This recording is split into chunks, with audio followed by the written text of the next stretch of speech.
Okay, so what about the EU's role? What are the risks of deeper economic integration with China, especially in sectors like technology, energy, and infrastructure? Is this something that the EU may be worried about?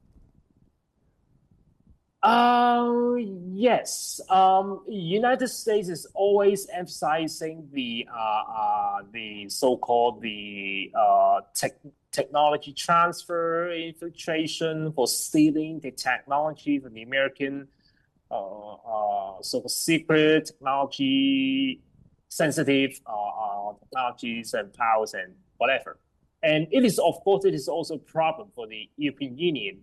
And you will see many examples for China's so-called doing the technology transfer from the European firms, sensitive technologies. But as if it seems the EU is not as the stance of the EU is not as hard as the US because I would say European Union does not have the so-called the hard power to try to warn the China not to do so.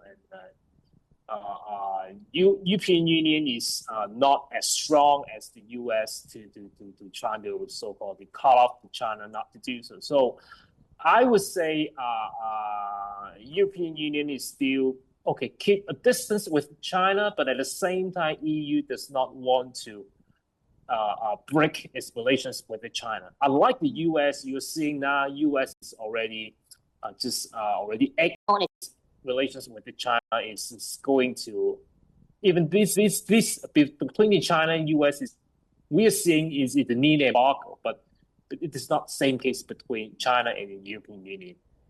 Okay, well, given what you just said there and the current global trade landscape that's pushing the EU and China into maybe a lasting economic partnership, or do you believe that it may be a temporary alliance of convenience given what's happening globally? Um, I would say for the future relations between the European Union and China, first we first need to look at how the of course it's now the China and United States to settle their trade disputes, and also how the US and the EU settle their trade disputes.